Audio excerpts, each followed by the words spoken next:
nito at kahit na alam na natin si Tony ang may-ari nito at fake Pilipino yan, tuloy-tuloy pa rin ito. Hindi lang violations ng kung ano-anong batas, nilalagay niya sa panganib dahil sa improper working and unsafe working conditions ang mga trabahador na Pilipino. Okay.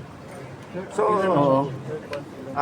mamaya yung detalye, pagkatapos ng inquest ng fiscal, magdidetalye yung team na nag-operate dito. Kaya ako nandito, ito PBDEC ito. Hindi dapat nangyayari ito dito.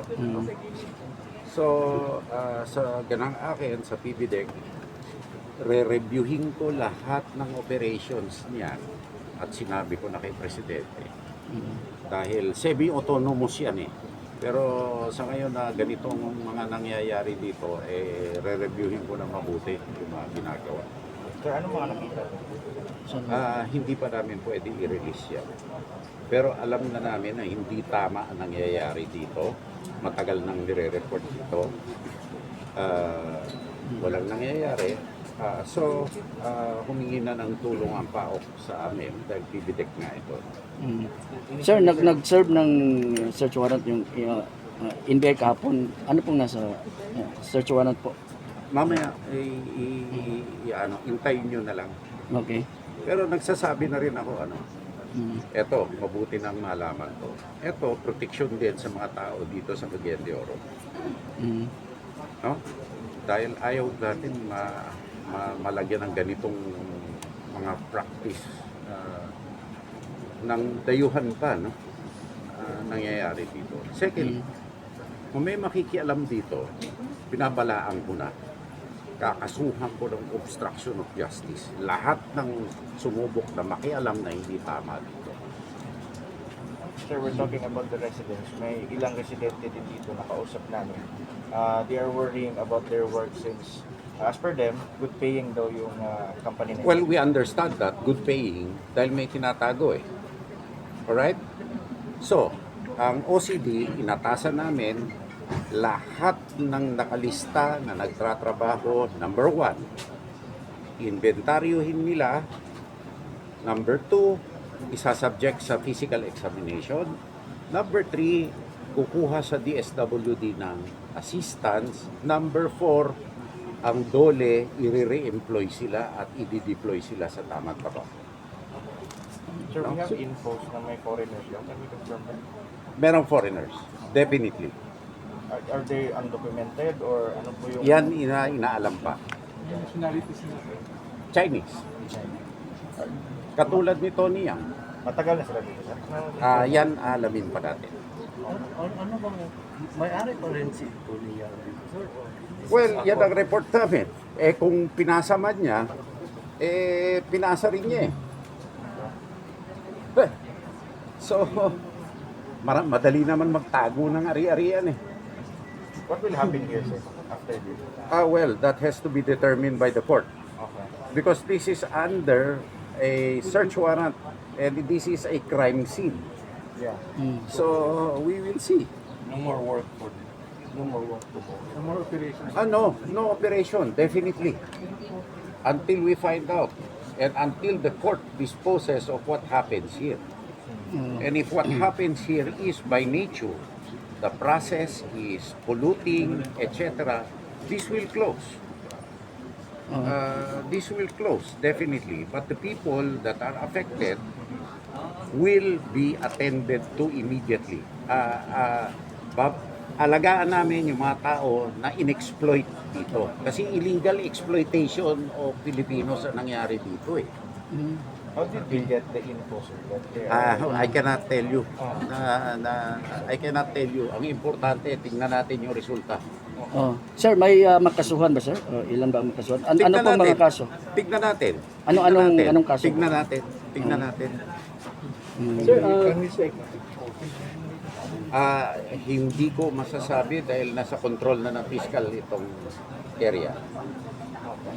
At kaya nga ako nandito kasi dapat semi-autonomous itong PBDEC at napakatagal ng semi-autonomous, nagre-report lang sila sa amin. Pero sa napapanahon na sikipan na namin yung control dito. Does it impose a risk, sir, sa atin as a country? Definitely. May risk ito talaga kung may illegal na nangyayari, it is a risk. Lalo-lalo na may peer ito. Yeah. Kaya nag-usap din kami ng Customs Commissioner kanina na magtulungan kami, tignan kung may leakage ang pier dito na hindi lang bakal ang hindi lang scrap ang pumapasok dito. Is it because dangerous is because they napalm basis? The question first, you cannot impose any motives. Kaya may interest, kaya hindi. The fact is, are illegal activities happening or not? I mean, kung merong nagsasabi na, oy, dahil may naval base na ilalagay dito, that's already gaslighting. And it is inililihis na ang question, legal ba ito o illegal? Kung illegal to, wala na tayong pinag-usapan Di ba?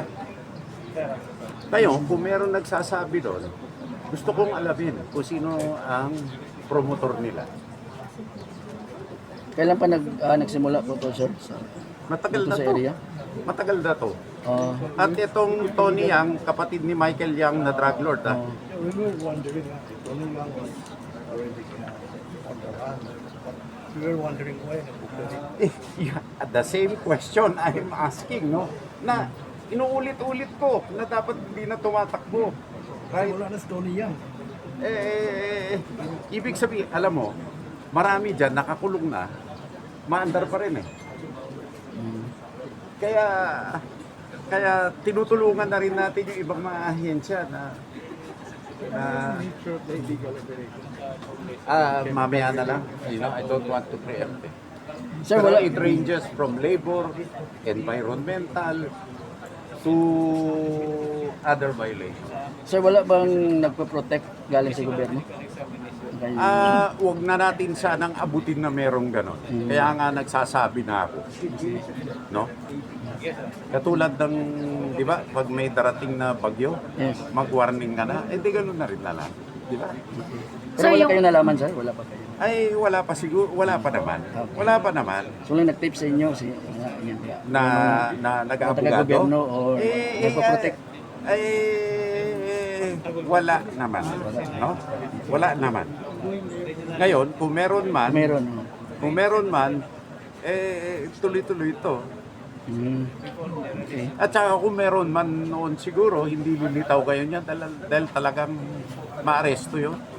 Sir, anong exact na kaso na isasamba po natin kung... Tanungin na lang natin yung fiscal mamaya. Okay. Sir, yung mensahe niyo po sa mga workers para po na hindi sila Okay. Manang silang work. Tony, halika. Tony. Ito si OCD10, bisayain mo na Tony dun sa mga workers natin kung saan sila magpapakita. Tapos dapat i-compare natin sa list, no? Kasi kung sasabihin nila workers sila, pero wala sila sa listahan dito, kaso na naman yun nung saan dyan na illegal employment. No? So, eto si Regional Director General Sugarol ang magsasabi sa ating mga workers kung saan sila pupunta at kung anong interventions ang maibibigay natin. Kasi kawawa biktima sila Biktima Okay, RD.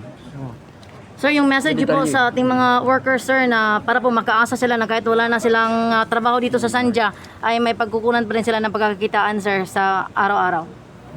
Yan, gagawin natin with DSWD. Meron naman tayong close coordination with them dating sa assistance. No? pero sa dole re-employment. And then, dole for their, since ma-dislocate sila temporarily, hanahapan na sila ng mapagpakakitaan. May initial coordination na kami ng ating provincial director kasi naumpisahan na ma-check yung kanilang exposure to some kind of we just continue with that. And then hopefully we can make a report kagad kay Cindy kasi mamadali natin ito. So ang kasama natin dito, Department of Health, DOLE, Department of Social Welfare and Development, at DNR. Yes. Para sa doon yung mga posibleng hazardous materials kung saan saan punta. So, gagawin natin ng paraan para ma-actionan agad. Ilan, Kasi ilan, kawawa sir? yung ating mga na-dislocate. Yung mga na-dislocate. yung Tignan mga natin. workers. Hindi Priority pa natin established yun. eh. Hindi pa established. So hindi pa malaman sir kung ilan yung Wala pa tayong number. empleyado. Wala tayong- Per initial, sir, Pwede kong tawagin sir yung PD kasi may initial Colonel Abenalis. Ilan yung initial na mga Trabahador ko, no? local workers na na-account nyo so far? sir, so far, sir, wala pang binigay sa amin. Wala pang exact number. Okay. Okay. May mga projected na listahan. Pero Follow up huwag yun. tayong para makakuha tayo ng accurate na count. Pero yung tulong sir, hindi ba kaya tatagal? Ay, hindi Mabibigay? tatagal yan. Hindi tatagal yan. Pangako ko yan. Hindi tatagal yan. Ako na ang mga ngako. Thank you, sir. Kasi ito, biktima ng krimen to eh. Yeah. Parang hindi man ganon. Exploited ito. Parang bawsi din to. No? So, kailangan tulungan natin. Walang piyansa? Sa palagay niyo sir? Hindi ko alam sa kaso eh. Okay. Hindi ko alam sa kaso eh. Wala bang involved na Pilipino sir? Ano ba Hindi sila pa mga natin, Chinese? hindi pa rin natin alam eh. Mm. No? Kasi ang importante yung planta na tigilan muna yung illegal na gawain. At within PBDEC, hindi dapat mangyayari yan dito. Thank you, sir. Thank you.